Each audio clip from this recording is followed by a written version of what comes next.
Saya Puan Teh Suai daripada SMK Hualien Taiping. Hari ini saya ingin membentangkan kajian tindakan saya yang bertajuk meningkatkan kemahiran menentukan matriks rongsangan menggunakan kaedah CS. Sebelum kajian tindakan saya dimulakan, saya telah membuat refleksi pengajaran dan pembelajaran lalu. Setelah menyimak latihan murid sebaik sahaja, pengajaran makro yang melibatkan SP 2.2.5 dijalankan, saya mendapati 22 orang daripada 27 orang murid saya mendapat markah yang kurang daripada 48. Masalah yang saya kena pasti di sini ialah murid-murid tidak tahu mencari penentu matriks dan seterusnya tidak dapat menentukan matriks rongsangan bagi suatu matriks yang diberi. Setelah beberapa kali pengajaran makro saya jalankan, keadaan yang sama berlaku. Lembaran kerja murid yang saya semak tetap dengan perasaan duka cita.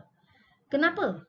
Masalah terus berlaku sedangkan saya telah berusaha memberi penerangan yang sebaik mungkin dengan menggunakan buku teks dan dilengkapi dengan persembahan PowerPoint yang mengandungi pelbagai contoh. Namun, saya harus berpegang prinsip hidup saya, iaitu masalah hanya akan diselesaikan jika usaha gigih dilakukan. Keazaman dan semangat yang tinggi ini telah mendorong saya untuk menghasilkan satu kajian tindakan ini. Saya telah membahagikan objektif kajian saya kepada dua. Yang pertama, objektif umum. Kajian ini bertujuan untuk meningkatkan pencapaian murid dalam mata pelajaran matematik dengan penguasaan tahap minimum TP4. Objektif kedua, iaitu objektif khusus.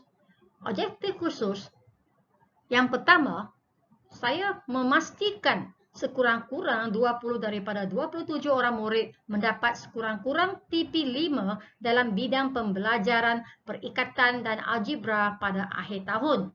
Kedua, meningkatkan penguasaan dan kemahiran murid dalam menentukan matriks rongsangan bagi suatu matriks 2/2. Nombor 3. Memudahkan guru-guru matematik tingkatan 5 di SMK Hualien mengajar kemahiran ini menggunakan kaedah CS dengan bantuan modul dan kad CS yang dihasilkan. Keempat, meningkatkan pencapaian keseluruhan dalam mata pelajaran matematik dari segi grade purata pada peperiksaan SPM.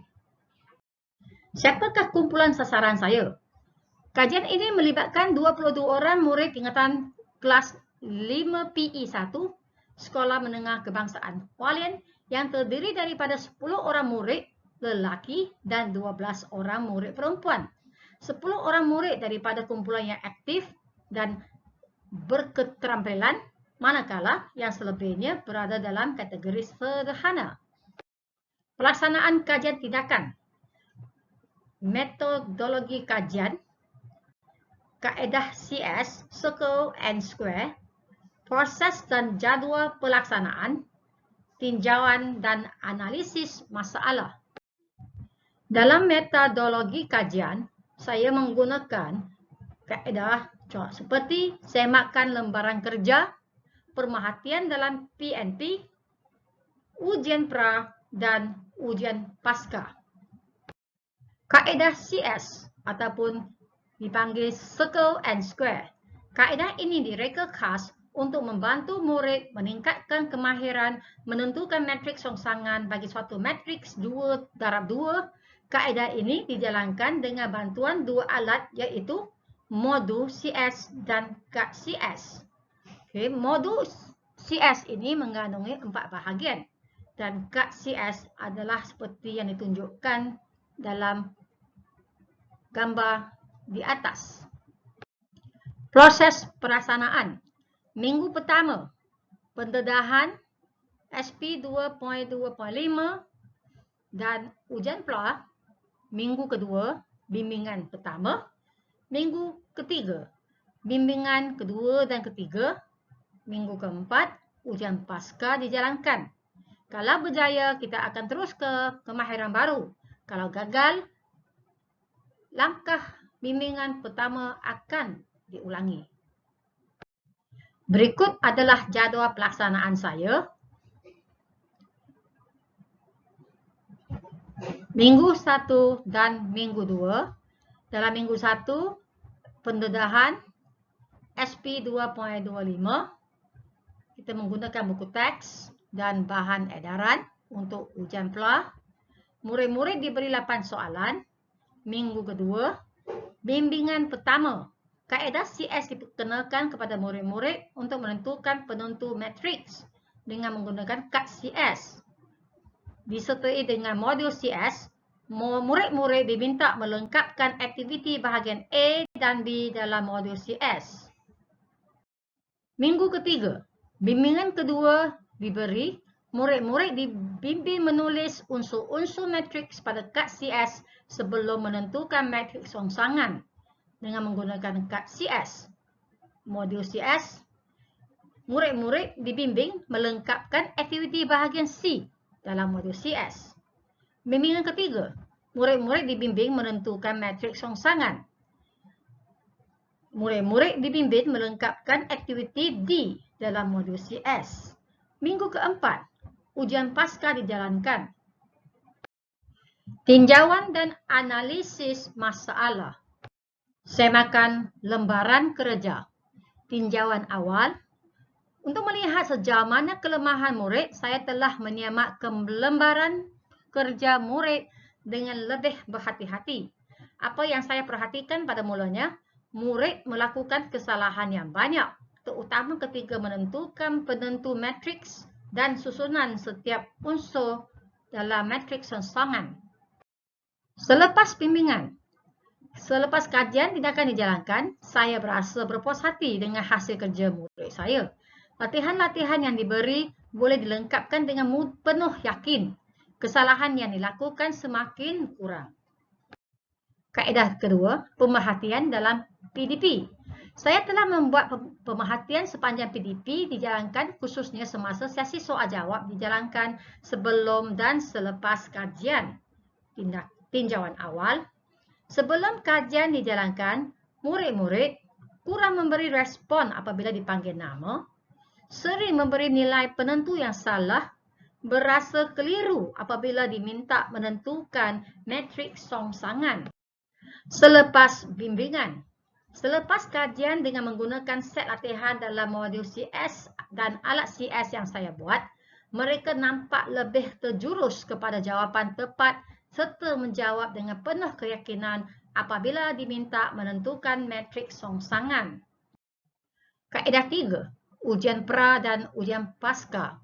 Ujian pra dan ujian pasca yang dijalankan amat bermakna sekali buat saya kerana di sinilah saya boleh mengukuh sejauh mana keberkesanan kaedah CS yang saya hasilkan. Ternyata berlaku peningkatan yang agak baik pada pendapatan ujian pasca jika dibandingkan dengan ujian pra. Sebelum bimbingan, murid menjawab soalan berasa sangat susah. Selepas bimbingan, murid berasa sangat mudah untuk menjawab soalan-soalan yang berkaitan. Jadual diberi menunjukkan analisis pencapaian ujian pra dan ujian pasca. Mari kita tengok analisis markah ujian pra. Min purata markah ujian pra adalah di bahagian di markah 3/8. Manakala selepas bimbingan, markah ujian pasca minnya kebanyakannya jatuh pada markah penuh 8/8. Mari kita bandingkan kedua-dua graf ini. Di sebelah kiri adalah analisis pencapaian ujian pra dan sebelah kanan saya adalah analisis pencapaian ujian pasca. Memang nampak ketara ya. Peningkatan markah setelah bimbingan telah ditunjukkan pada ujian pasca jika dibandingkan dengan ujian pra. Pencapaian dalam ujian pasca menunjukkan petanda baik bahawa kaedah CS dengan bantuan modul CS dan kad CS banyak mempengaruhi tahap pemahaman murid dan telah melonjakkan pencapaian dalam tahap penguasaan dalam bidang perkaitan dan algebra. Refleksi kajian. Pencapaian murid yang baik dan menunjukkan perubahan dan state khasnya pada kemahiran ini amat ketara. Hasil daripada kajian menunjukkan adunan inovasi modul CS dan kad CS yang saya reka ini ternyata banyak membantu murid dalam kemahiran menentukan matriks rongsangan dan seterusnya menyelesaikan masalah yang melibatkan kemahiran tersebut. Saya berasa tersentuh apabila beberapa orang murid menghantar mesej mengucapkan ribuan terima kasih kerana mereka telah menguasai topik ini yang sebelumnya menganggap topik ini sangat susah. Cadangan kajian seterusnya. Melalui refleksi daripada kajian ini, beberapa cadangan perlu dibuat untuk memperbaiki dan meningkatkan penggunaan kaedah ini. Antara cadangan tersebut adalah seperti berikut.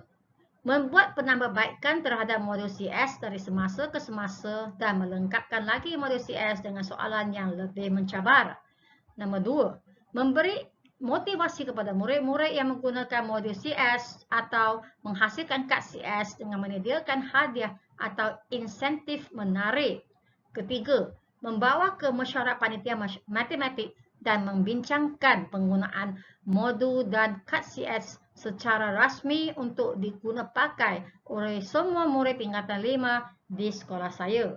Akhir sekali, membahagikan tugas kepada guru-guru lain untuk menambahkan latihan dalam modul CS supaya dapat dibukukan untuk penggunaan bersama-sama. Kajian ini diharapkan dapat memberikan kepekaan dan rangsangan kepada pihak sekolah dan guru-guru matematik di sekolah saya khasnya serta daerah saya amnya. Hasil kajian ini terdapat perubahan yang positif dari segi amalan pengajaran guru dan pembelajaran murid. Semoga kajian ini akan dapat dimanfaatkan dan menjadikan proses PDP saya lebih menarik dan berkesan. Sebagai guru, kita seharusnya peka dengan masalah dan keperluan murid dan bertanggungjawab menyelesaikan masalah pembelajaran yang mereka hadapi. Kita juga haruslah mempunyai ilmu pendidikan yang kreatif dan inovatif bagi menjayakan hasrat dalam falsafah pendidikan kebangsaan. Sekian, terima kasih.